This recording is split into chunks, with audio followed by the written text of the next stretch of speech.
Well, I just come from a visit to Kyiv, and I can report Kyiv stands strong.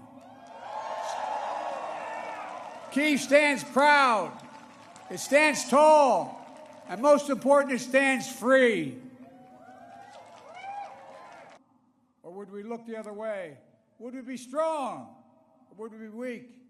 He thought he'd get the Finlandization of NATO. Instead, he got the NATOization of Finland and Sweden. He thought NATO would fracture and divide. Instead, NATO is more united and more unified than ever before. When President Putin ordered his tanks to roll into Ukraine, he thought appetites of the autocrat cannot be appeased. They must be opposed. Autocrats only understand one word: no, no, no. No, you will not take my country. No, you will not take my freedom. No, you will not take my future. And I'll repeat tonight what I said last year in the same place. A dictator bent on rebuilding an empire will never be able to ease the people's love of liberty. Brutality will never grind down the will of the free. And Ukraine will never be a victory for Russia. Never.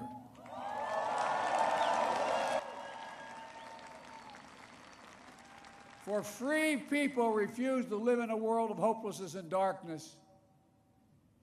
They've committed depravities, crimes against humanity, without shame or compunction.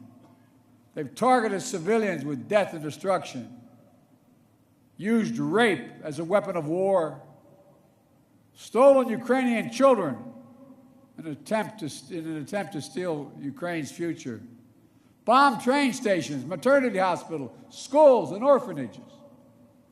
No one can turn away their eyes from the atrocities Russia is committing against the Ukrainian people. It's abhorrent. It's abhorrent. It has been overwhelming. In October, 143 nations, the United Nations, condemned. So tonight, I speak once more to the people of Russia. The United States and the nations of Europe do not seek to control or destroy Russia. The West was not plotting to attack Russia, as Putin said today. And millions of Russian citizens who only want to live in peace with their neighbors are not the enemy. This war is never a necessity. It's a tragedy.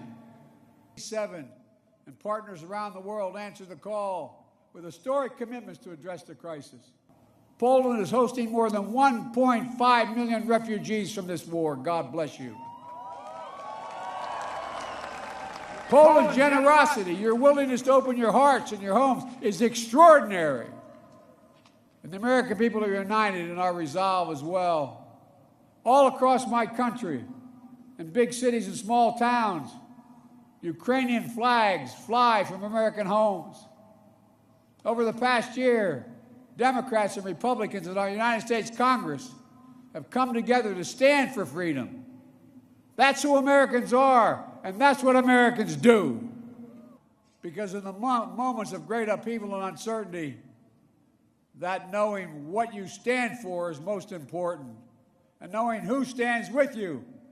Russia is paying the price for its abuses. We continue to maintain the largest sanction regime ever imposed in any country in history. And we're going to announce more sanctions this week together with our partners. We'll hold accountable those who are responsible for this war, and we'll seek justice for the war crimes and crimes against humanity continuing to be committed by the Russians. Poland, ordinary people all across Europe did whatever they could to help and continue to do so. Next year, I will host every member of NATO for our 2024 summit in the United States. Together, we'll celebrate the 75th anniversary of the strongest defensive alliance in the history of the world, NATO. And let there be no doubt, the commitment of the United States to our NATO alliance and Article 5 is rock solid. And every member of NATO knows it. And Russia knows it as well. An attack against one is an attack against all. It's a sacred oath. Sacred oath to defend every inch of NATO territory. From Kherson to Kharkiv, Ukrainian fighters have reclaimed. The decisions we make over the next 5 years or so are going to determine and shape our lives for decades to come. That's true for Americans. It's true for the people of the world. And while decisions are ours to make now, the principles and the stakes are eternal. The choice between chaos and stability, between building and destroying, between hope and fear, between democracy that lifts up the human spirit and the brutal hand of the dictator who crushes it, between nothing less than limitation and possibilities, the kind of possibilities that come when people who live not in captivity but in freedom. Freedom. Freedom. There is no sweeter word than freedom. There is no nobler goal than freedom. There's no higher aspiration than freedom. Americans know that, and you know it. And all that we do now must be done so our children and grandchildren will know it as well. Freedom.